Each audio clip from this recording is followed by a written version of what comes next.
बनमना तो कैमरा हालत तो। हेलो स्टूडेंट्स, कैसे हैं आप लोग? क्या आप यूपी बोर्ड या MP board, Bihar board, Rajasthan, Hindi medium में किसी भी बोर्ड से हैं? तो आज आपको सभी बच्चों को आज मैं बताने वाला हूं कि आप लोग क्लास 12 की तैयारी में कैसे आप मंथली स्ट्रेटजी बनाएं। कैसे आप जून में आप क्या करें, जुलाई में आप क्या करें, अगस्त में, सितंबर में, अक्टूबर में, नवंबर में और फरवरी तक आपका पूरा रोड मैप आज मैं आपको बताऊंगा कि आपको कब आपका सिलेबस कंप्लीट करना चाहिए, कब आपको रिवीजन करना चाहिए और कब आपको वन शॉट देखने चाहिए और कब आपको क्या करना चाहिए। हर एक चीज की तैयारी मैं आपको बताऊंगा। लेकिन हाँ, जिस बच्चे ने अभी तक चैनल को सब्सक्राइब नहीं किया, लाइक नहीं किया, वीडियो को लाइक कर दो, प्लीज सब्सक्राइब कर लो अगर आप इस चैनल पर नए आए हैं। तो हाँ दोस्तों, मैंने यूपी बोर्ड क्लास 12 में डिस्ट्रिक्ट रैंक 4 गेन की है। तो बहुत सारे बच्चों के मेरे पास कमेंट्स आए थे कि इन कमेंट्स का रिप्लाई देते हुए आज मैं सभी बच्चों को बताऊंगा कि फिजिक्स, केमिस्ट्री, बायोलॉजी या फिजिक्स, केमिस्ट्री, मैथ में कैसे आप 95% मार्क्स स्कोर करें। देखो, बिल्कुल आसान सी ट्रिक होती है। अगर आप सही मेहनत करोगे, अगर आप कड़ी मेहनत करोगे, कड़ी मेहनत बहुत ज़्यादा जरूरी है। मैं सिर्फ आपको गाइडेंस दे सकता हूं, मैं सिर्फ आपको गाइड करूंगा कि आपको कैसे कैसे तैयारी करनी है। उसके साथ मैं आपको वन शॉट, रिवीजन सब कुछ दूंगा, नोट्स भी दूंगा, वो अलग बात है। लेकिन कड़ी मेहनत सिर्फ आपको करनी पड़ेगी। मेहनत आप करोगे और उसमें जो गाइड करना है वो मैं कर दूंगा। आपको गाइड मैं करूंगा, मेहनत आप करोगे। बच्चों, आपको जून से लेकर, मतलब ये जो जून चल रहा है दोस्तों, जून आने वाला है, तो जून से लेकर पूरा मार्च तक का जो रोड मैप होने वाला है, जो एक तैयारी का जो रास्ता है दोस्तों, वो मैं आपको बताऊंगा कि कैसे आपको तैयारी करनी है, शुरू करनी है कैसे। तो दोस्तों, जून से लेकर आपका सिलेबस कैसे कंप्लीट किया जाए, आपका सिलेबस फिनिश कैसे किया जाए, जून से लेकर आपका सिलेबस फिनिश कैसे किया जाए, आप जून से लेकर मार्च तक कैसे रिवीजन करेंगे। रिवीजन करना भी बहुत जरूरी होता है। देखो, जैसे आप रिवीजन नहीं करोगे तो सब कुछ भूल जाओगे। तो रिवीजन ही डिवीजन है। जितने अच्छे से आप रिवीजन कर पाओगे, आप अपने एग्जाम में उतना अच्छा लिख पाओगे। तो अच्छा लिखने का सबसे बेहतरीन तरीका होता है रिवीजन दोस्तों। तो रिवीजन आप कैसे करोगे ये भी आज मैं आपको बताऊंगा। सेकेंड क्वेश्चन हमारा है पीसीबी। पीसीबी मतलब physics, chemistry, biology. PCM, PCB मतलब physics, chemistry, biology. PCM, PCM मतलब physics, chemistry, mathematics. Physics, chemistry, mathematics. इसमें 95 मार्क्स कैसे लाएं, इसका पूरा रोड मैप बताओ कि कैसे तैयारी की जाए। मंथली स्ट्रेटजी बताओ, जुलाई में क्या करें, जुलाई में कितने चैप्टर्स करे जाएं, सब कुछ बताऊंगा मैं आप लोगों को। एक एक A to Z इंफॉर्मेशन दूंगा दोस्तों। तो आपको मेरे साथ जुड़ना है। बस आप लोग मुझ पर भरोसा करते हैं, तो मेरी जिम्मेदारी है आपका भरोसा ना टूटे। बस इस चीज की मेरी जिम्मेदारी है। और हाँ, मैं वादा करता हूं कि जो बच्चा मन लगा के पढ़ेगा, कड़ी मेहनत करेगा और मेरी गाइडेंस देखेगा, तो उसको 95% लाने से कोई रोक नहीं सकता है। उसके 95% आएंगे, ये बिल्कुल सच बात है। क्या सिर्फ एनसीईआरटी काफी है? देखो, एनसीईआरटी काफी नहीं है दोस्तों। एनसीईआरटी बहुत अच्छी बुक है और आपको यूज करनी चाहिए। मैं हमेशा बोलता हूं दोस्तों कि एनसीईआरटी पढ़ो, एनसीईआरटी पढ़ो, लेकिन एनसीईआरटी ही मत पढ़ो। एनसीईआरटी बहुत टफ बुक होती है। तो एनसीईआरटी के साथ साथ आप क्वेश्चन बैंक भी लो, क्वेश्चन बैंक के साथ साथ आप रेफरेंस बुक भी लो। मैं यहां पर ऑनलाइन बता नहीं सकता किसी बुक को। अगर आप कमेंट में पूछोगे तो मैं कमेंट में आपको तुरंत रिप्लाई करूंगा और आपको बताऊंगा कि आपको कौन सी बुक लेनी चाहिए। मैं ऑनलाइन इस पे प्लेटफॉर्म पे नहीं बता सकता दोस्तों, मैं कमेंट में बता दूंगा कि आपको कौन सी बुक लेनी चाहिए। लेकिन हाँ, क्वेश्चन बैंक और रेफरेंस बुक जरूर लो आप लोग। एनसीईआरटी आपके पास होनी चाहिए, वो जरूरी है। तभी आपके 95% मार्क्स स्कोर कर पाओगे आप लोग। और आपको अनसॉल्व्ड पेपर सॉल्यूशन जो होता है, अनसॉल्व्ड पेपर पिछले 10 सालों के पेपर जो होते हैं, जो कि मैं आपको प्रोवाइड कराऊंगा, वो मैं आपको दूंगा। जो बच्चा अनसॉल्व्ड नहीं खरीद पाएगा उनको मैं खुद से दूंगा। मैं अपने चैनल पे उसको डालूंगा, आप लोग देख लेना उसको। अनसॉल्व्ड पेपर भी दूंगा मैं आप लोगों को, ये याद रखना आप लोग। तो आपको एनसीईआरटी के साथ साथ आपको रेफरेंस बुक भी लेनी है और क्वेश्चन बैंक भी लेनी है। और किस पब्लिकेशन की क्वेश्चन बैंक लेनी है ये भी मैं आपको बता दूंगा, लेकिन कमेंट सेक्शन में बता दूंगा। मैं यहां पर ऑनलाइन किसी को बता नहीं सकता दोस्तों, इसलिए मैं कमेंट में बता दूंगा कि आपको कौन सी क्वेश्चन बैंक लेनी चाहिए, ये बता दूंगा। क्या मैं भी टॉप कर सकता हूं? बिल्कुल दोस्तों, आप भी टॉप कर सकते हो। ऐसा कहां लिखा है कि कोई एवरेज बच्चा टॉपर नहीं बन सकता है? ऐसा नहीं होता है दोस्तों। एक एवरेज बच्चा अगर कड़ी मेहनत करता है, अगर उसको सही गाइडेंस मिलती है, अगर आपको कोई गाइड करने वाला होता है, अगर आपको कदम कदम पर कोई गाइड करेगा, अगर आप सही तरीके से मेहनत करोगे, अगर अच्छी किताबें यूज करोगे, अच्छा कंटेंट आपको मिलेगा, तो आप भी टॉप कर सकते हो। नो मैटर कि आपके 10th क्लास में 70% आए, 80% आए, 90% आए, कुछ मायने नहीं रखता दोस्तों। मायने ये रखता है कि अभी आप क्लास 12th में कितनी तैयारी कर रहे हो। अगर आपके 10th में 90% आए हैं तो दोस्तों ये मत सोचना कि 10th और 12th सेम है। 10th बहुत छोटा सिलेबस होता है और 12th बहुत बड़ा सिलेबस होता है, तो दोनों के बीच में सिलेबस का बहुत बड़ा गैप होता है दोस्तों। तो फिर भी मैं आपको यही बोलूंगा दोस्तों कि अगर आप कुछ भी, भले ही आप एवरेज स्टूडेंट हैं, मैं एवरेज बच्चे को टॉपर बनाने के लिए आया हूं। मैं हमेशा टॉपर को नहीं पढ़ाता हूं, मैं एवरेज स्टूडेंट को टॉपर बनाऊंगा, बस मेरा आप लोगों से वादा है। लेकिन हाँ, आपको मेरे ऊपर विश्वास करना होगा दोस्तों। तो चलते हैं दोस्तों पीसीबी और पीसीएम की स्ट्रेटजी को देखते हैं कि कैसे हमें पूरा सिलेबस कंप्लीट करना चाहिए। हमें जुलाई, अगस्त, सितंबर मंथली स्ट्रेटजी देखते हैं दोस्तों। चलिए आगे बढ़ते हैं। तो दोस्तों अब मैं आ चुका हूं अपने सब्जेक्ट वाइज एनालिसिस पर, मतलब अपने विषय बार में आपको बताऊंगा कि आपको फिजिक्स में, केमिस्ट्री में, बायोलॉजी में या मैथमेटिक्स में आपको कैसे कैसे और कितने कितने चैप्टर्स को पढ़ना है। तो आइए उस चीज को समझते हैं दोस्तों। तो दोस्तों हमारे पास सब्जेक्ट वाइज एनालिसिस होगा, जिसमें फिजिक्स होगा पहला चैप्टर, पहला सब्जेक्ट होगा फिजिक्स, उसके बाद दूसरा सब्जेक्ट होगा केमिस्ट्री, तीसरा सब्जेक्ट होगा मैथमेटिक्स या बायोलॉजी। मैथ या बायो में से कोई एक सब्जेक्ट होगा आप लोगों के पास, इस चीज को याद रखना। फिजिक्स में आपको कितने चैप्टर पढ़ने दोस्तों? फिजिक्स यानी कि भौतिक विज्ञान में आपको 14 चैप्टर पढ़ने हैं, 14 चैप्टर, 14 चैप्टर पढ़ने हैं, 14 चैप्टर। उसके अलावा केमिस्ट्री में आपको 10 चैप्टर केवल पढ़ने हैं, केवल 10 चैप्टर, केवल 10 चैप्टर। उसके अलावा मैथ और बायोलॉजी दोनों में आपको केवल 13 चैप्टर पढ़ने हैं। मैथ्स में और बायो में भी केवल 13 चैप्टर पढ़ने हैं, 13 चैप्टर पढ़ने हैं। तो ये पूरी चैप्टर्स मैं आपको बता रहा हूं कि फिजिक्स में 14 चैप्टर हैं, केमिस्ट्री में 10 चैप्टर हैं, मैथ या बायोलॉजी में 13 चैप्टर हैं। सब्जेक्ट वाइज बता रहा हूं। अभी मैं बात हिंदी और इंग्लिश की बात नहीं कर रहा हूं दोस्तों। हिंदी और इंग्लिश के लिए अगर आप बोलोगे तो मैं बना दूंगा, लेकिन अभी मैं बात कर रहा हूं फिजिक्स के बारे में, केमिस्ट्री के बारे में, मैथ के बारे में और बायोलॉजी के बारे में, इनके बारे में बात कर रहा हूं दोस्तों। तो फिजिक्स एंड केमिस्ट्री को डेली प्रैक्टिस करो। मेरा सबसे इंपॉर्टेंट पॉइंट यही रहेगा आप लोगों के लिए कि फिजिक्स और केमिस्ट्री को ज्यादा टाइम दो, मैथ्स और बायो को थोड़ा कम टाइम दो, लेकिन फिजिक्स और केमिस्ट्री को ज्यादा टाइम दो। ये पहला पॉइंट है, फिजिक्स और केमिस्ट्री को ज्यादा टाइम दो। दूसरा पॉइंट, मैथ्स बायो को हफ्ते में केवल 6 दिन पढ़ो, मैथ्स या बायो को हफ्ते में केवल 6 दिन पढ़ो, और उसमें से जो 1 या 2 दिन बच रहा है आपका, केवल हफ्ते में 6 दिन पढ़ना है आपको मैथ्स या बायो को। जो 2 दिन बच रहे हैं आपके, उनमें हिंदी और इंग्लिश को प्रैक्टिस करो, हिंदी और इंग्लिश की धुआंधार प्रैक्टिस करो उन बचे हुए टाइम में। तो ये आपकी स्ट्रैटेजी होनी चाहिए दोस्तों। तो आइए अब मैं आपको बताता हूं कि आपको फिजिक्स में, केमिस्ट्री में या मैथ्स या बायो में आपका सिलेबस किस तरीके से कितने कितने टाइम में कंप्लीट करना चाहिए दोस्तों। तो आइए चलते हैं अपने सिलेबस ओवरव्यू पर। दोस्तों अब मैं आप लोगों को बताऊंगा दोस्तों कि सिलेबस को कवर कैसे किया जाए। मतलब आपके पास जुलाई से लेकर आपको जनवरी तक का पूरा रोड मैप किस तरीके से किया जाए कि आपको कैसे सिलेबस को कवर करना है, अब ये मैं आपको बताऊंगा दोस्तों। आपको पीसीएमबी यानी कि फिजिक्स, केमिस्ट्री, मैथमेटिक्स और biology, physics, chemistry, mathematics, biology में आपको 3 स्लॉट में आपको डिवाइड करना है। पहला स्लॉट होगा जुलाई का, और जुलाई से लेकर अगस्त का, फिर अगस्त से लेकर नवंबर का। तो ये 3 स्लॉट होंगे जिनमें अपना सिलेबस आपको कंप्लीट करना है। आइए समझते हैं कैसे करेंगे।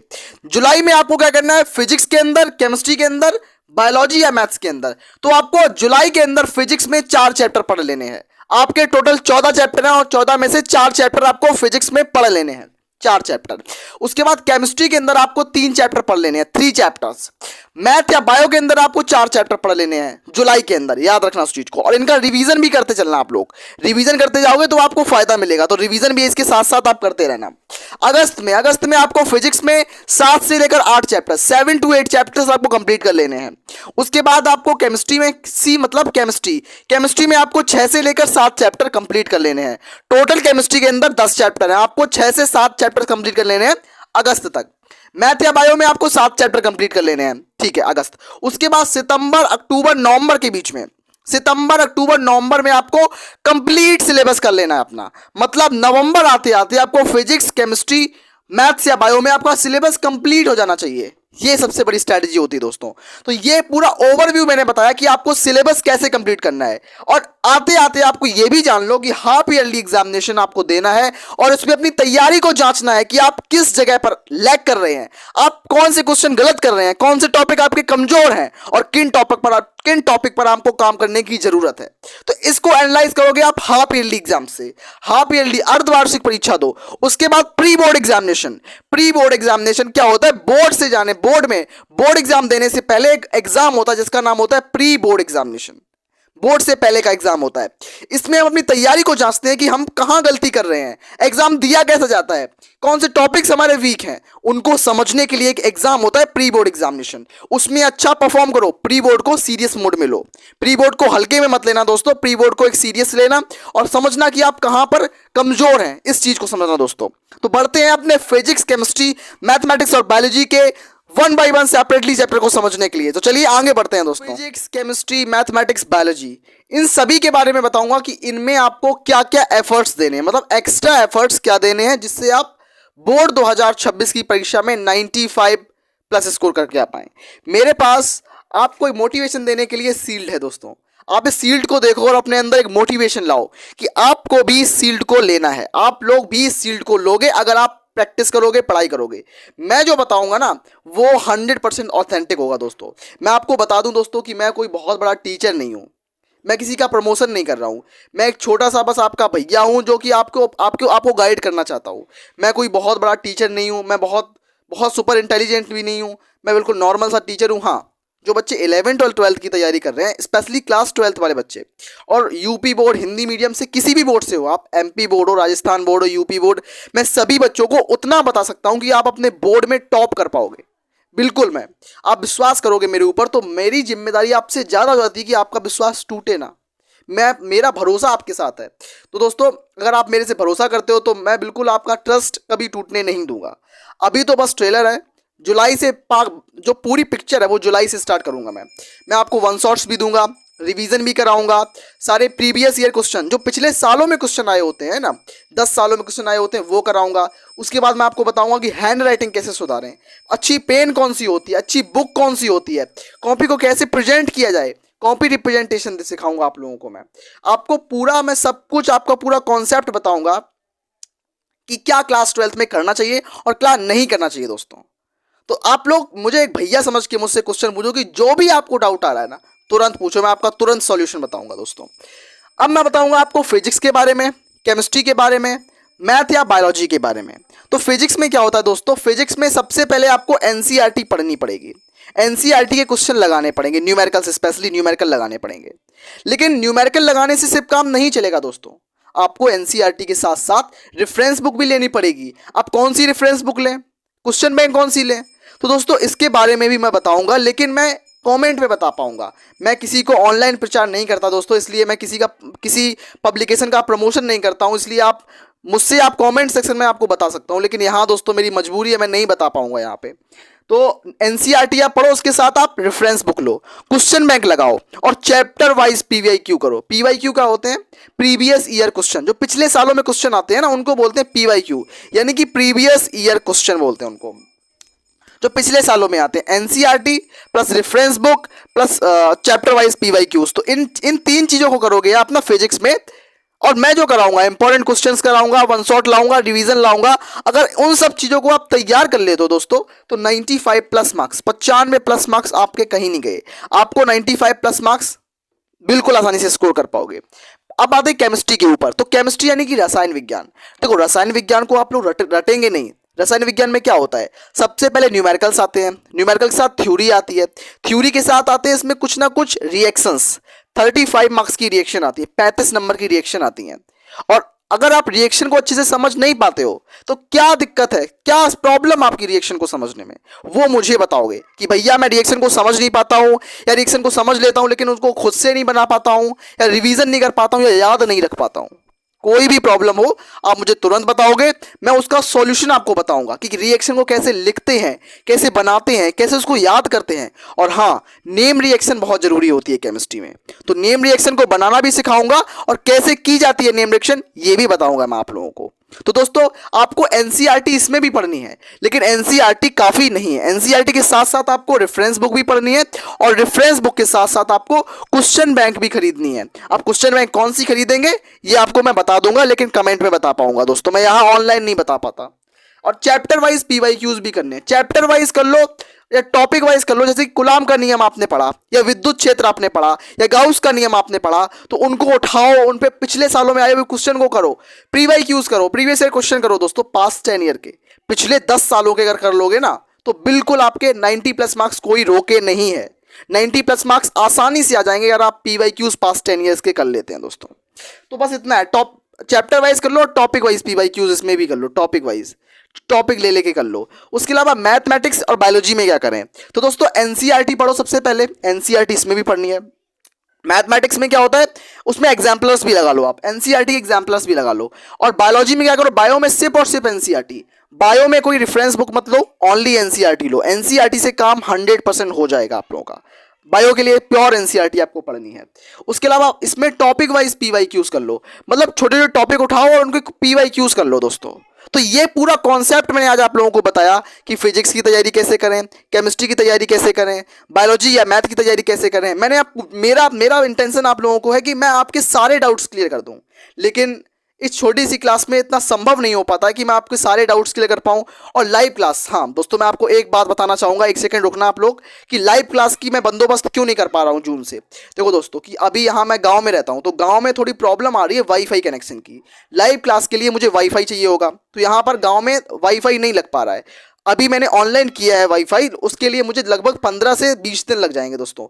मतलब 20 जून के आसपास मैं मान के चलता हूँ कि 20 जून से आपका लाइव क्लास शुरू हो जाएगा, और जुलाई से आपका ये व्हाइट बोर्ड है वो स्मार्ट बोर्ड में तब्दील हो जाएगा। क्योंकि मुझे जो गवर्नमेंट है, जो सरकार है, उसमें मैंने डिस्ट्रिक्ट रैंक 4 ली है, मैंने जिले में चौथा स्थान मेरा प्राप्त किया है उसमें। तो सरकार की तरफ से मुझे नगद धनराशि दी गई और स्कॉलरशिप्स दी गई है। मैं उन स्कॉलरशिप्स की मदद से इसमें जो व्हाइट बोर्ड है उसको स्मार्ट बोर्ड बनाऊंगा। बस आप लोगों का सपोर्ट चाहिए, उसके प्यार चाहिए दोस्तों बस। और अगर आपको कोई भी डाउट आ रहा होगा तो तुरंत पूछना दोस्तों, मेरी जिम्मेदारी है कि मैं आपको तुरंत रिप्लाई करूं। मैं आपके सारे डाउट्स क्लियर करूंगा जितना मुझसे संभव हो पाएगा दोस्तों। तो मिलते हैं ऐसी बेहतरीन वीडियो में, तब तक के लिए धन्यवाद दोस्तों।